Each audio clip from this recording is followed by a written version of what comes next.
What's good, y'all? Welcome back to the channel. Like, share, subscribe, comment. I did hit that bottom video. I'm just gonna hop right into it. So today we'll be talking about the Tupac trial, day 4. So I don't think they had a day 5, and day 6 is starting later today. So we should be caught up by tomorrow for real, for real. Let's just get into it. So today they only had one witness. This was another short day. Only had one witness, and the back end of the day was basically just some more audios from interview that Keefe did with LAPD. I know Darren Dupree, the guy that was on day 3, he was in the interview, and his partner and a couple other people. But starting with the witness. The witness was real name Denvante. I'm just trying to get his name right. Denvante Lee. He was a Southside Compton Crip, and he went by Dirt Lock. So you'll hear Dirt Lock mentioned a couple times throughout the trial and a couple times throughout the audio files. But when they say Dirt Lock, they're talking about this first guy. Couple interesting things that Dirt Lock said that he's a Southside Compton Crip, so he was in close proximity with her, really closer proximity with Orlando than Keefe, but close proximity with them as a whole. First thing he said, he knew Keefe D just because he was known for hustling through the area. Now, are you familiar with a person that went by the moniker Keefe D? Yes. And who was he in the Southside Crips in the mid '90s? He was a hustler. He was known for hustling. That's what he was known. What I knew from him is he was a hustler. He, grew up around there. That's basically what he was. Yeah. Next important thing, he was at the Lakewood Mall incident. So if you haven't been keeping up, the Lakewood Mall incident is when some Southside Compton Crips and some MLB Pyrus had gotten into it. Orlando Anderson allegedly tried to, or from Dirt Lock's thing, successfully snatched Trayvon Lane's Death Row Records chain off, and that's pretty much like the precursor to the MGM incident and then Tupac being shot. I want to take your attention to the summer of 1996, in particular the Lakewood Mall. Are you aware of an incident that took place at the Lakewood Mall in the summer of 1996? Yes, I am. How are you familiar with that event? Because I was there. And that summer of Lakewood Mall, what happened? What were you doing at Lakewood Mall?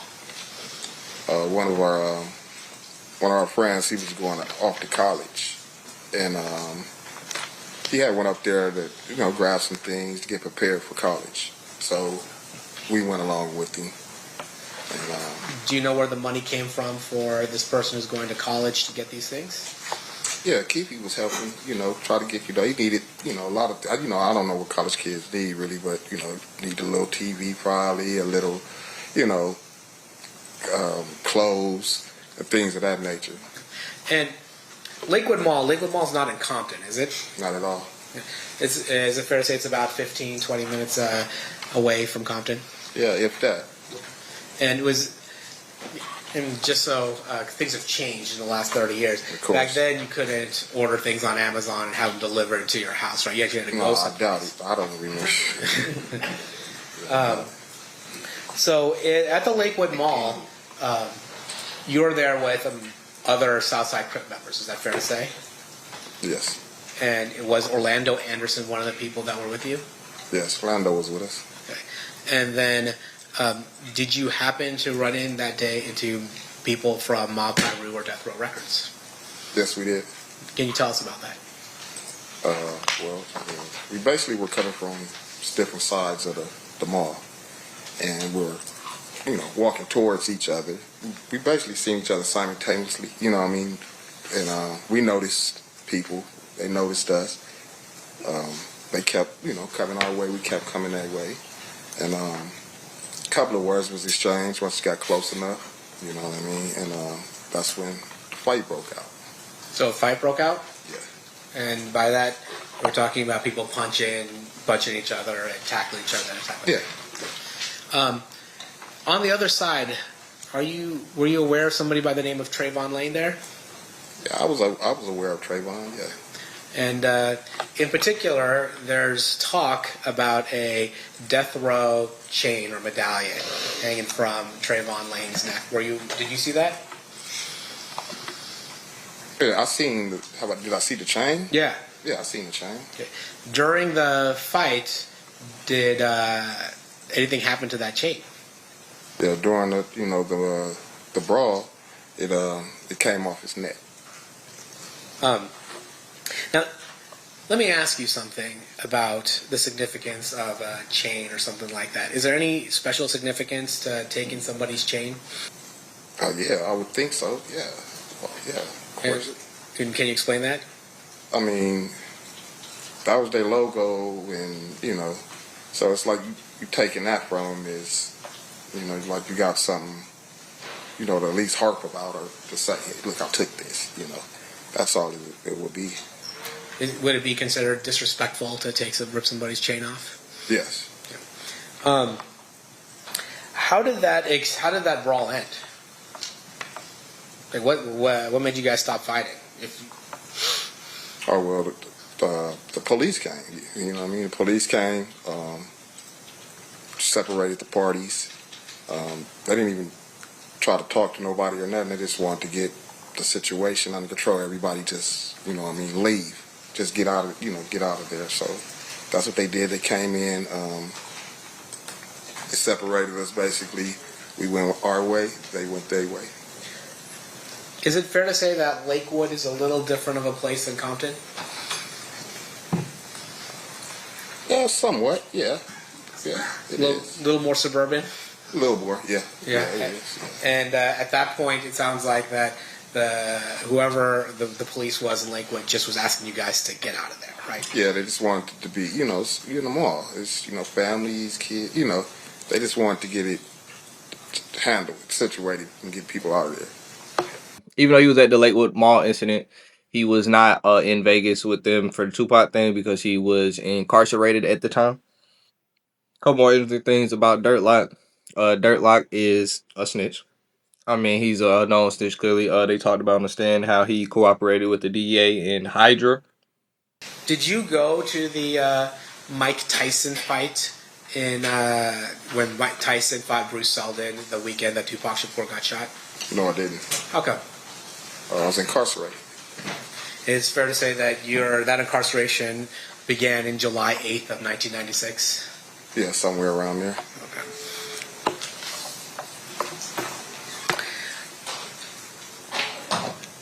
In 2006, is it fair to say that you started doing work for the DEA?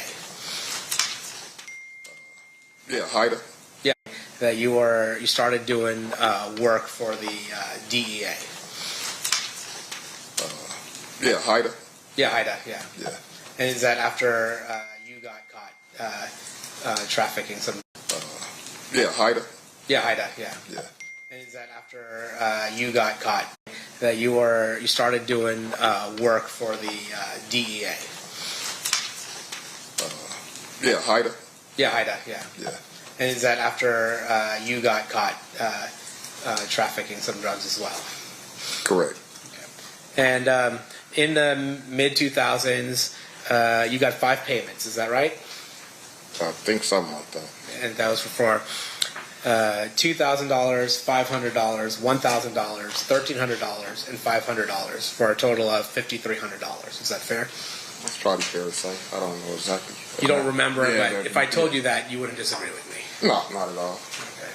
In 2023, he also had an interview with, I don't know if he was the detective or Mr. Mogg at this point, but if you haven't been keeping up with the case, Mr. Mogg is he was a long time detective on this case, but he ended up retiring from the Las Vegas Metro Police Department, and he started as a independent contractor for the district's attorney office, and he remained a lead investigator on this. The defense have been trying to paint him one as a weird procedural thing because how does he retire and still remains lead on the case? How does it not go to the next detective? And a couple other ways he did things, defense has been trying to prove. So him bringing up Mr. Mogg was important for this case. Future, and I want to make sure I'm clear as to the date. You had an interview with a Detective Mogg from Metro. Oh yeah, I did. Okay, and you recall that interview was actually on July 11th, 2023 in Las Vegas? Yeah, about that. Yeah. Correct. Now we hopping into the audio recordings. Starting with Keefe was just snitching on himself this whole entire time, so that's why I think it's gonna be hard for him to beat it. But he discussed in detail about the shooting. That Orlando reached across Dre and did it, and that if they was on that side of the car, he would have did it, and the events afterwards. No, he wasn't even there. None of them guys went in the car behind him? So Orlando shot across Dre? He leaned over on the window. We rolled down the window, popped. Who was it? They would drove on my side. I would have popped them. You know what I'm saying? But they was on the other side. Right. So was there a second car behind you guys? No, it was some girls hit that corner with us, dog, and we shot out their window. I said, these bitches got more heart than the dudes. You know what I'm saying? But any time was it this car behind you? Not at all. None. Another interesting thing that I didn't realize is, and I'm assuming that they also shot at some women after they shot Tupac. Because they said the women were like chasing them, which I don't think the women, which now that I'm assuming the women that they're discussing is Ingrid Johnson or Stokes. I can't remember if she was Stokes or Johnson at the time. One of them two. I think that's why she was brought on the stand, and that's why she was, she was talking about them being frantic, and that's also why I believe they asked her the question of did she go after the vehicle. So I guess the way they drove off, just in frantic, Keefe D and them thought that they were trying to go after them, and because of that, they shot into their vehicle. Basically, said they shot twice, shot their windows out. But now I'm confused because I think they were in a drop top, so I'm not sure who he was shooting at, honestly. But he shot at some women. And what I think was interesting about some of the audio files today he showed a lot of their connection to Diddy and how long they really had been connected to Diddy. So this was a very, very long running thing before 1996. So as you can see in this audio file, he talked about how they used his 64 Chevy for Usher's first music video, and how that was like 1992. So they had been connected for 3 to 4 years before this incident ever happened, before like the beef had really heightened with MOB Pyru and Suge Knight and them. First day I met Paul. And Zip introduced you. He said, this is my boy. What do you introduce him as? This is my friend. This is my nephew. That's my boy. This is my boy. They didn't see themselves as relatives or anything like that? Like that was his nephew? Or is that how he acted towards him? No, this is my boy. This Paul. Okay. And after that, they used my car on the video. Which car was that? The 64 Chevy I had. What color was it? Brown. And Usher, he had Usher. Him and Usher it was Usher's video? It was Usher's video, and Puff was driving the car. That's when he had L.A. with him for a while. You remember the song? Can I Get With It? That was his first song ever. Usher's first song ever. He was in a Laker uniform. And he had the little kid dancing on my car when he got back. It was fucked up. And he paid to get it repainted. He sent me $2,500 for that. Puff did? Yeah. And last but not least, they did talk about how Diddy called them the day after the Tupac murder. Basically contacted him through Zip Martin, basically trying to confirm that they were the ones who did it. And they end up, and it just really shows about the deep hatred that Puff had for them and how deep the beef was. So Puff was like, what up? Yeah, all right. So you get up the next morning, and what happened? You turn on the news. You see he's dead. We already knew. You already knew he's dead. Any phone calls? You call anybody? You call Zip? The next day. The next day, he was like, Zip called you, you called Zip. Called me. And he said, was that us? Puff kept, yeah. Then he called while we said, is that us? Yeah.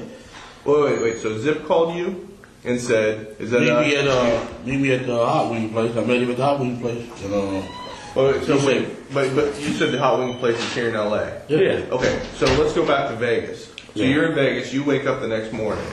Yeah. All right. You turn on the news, you see he's dead, or you knew he's dead. You get a call from Zip, right? In Vegas? Yeah, in Vegas. I'm talking about.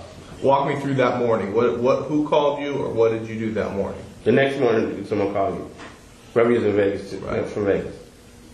We left. We got on about 10 o'clock. Then I got a call once I got back to L.A.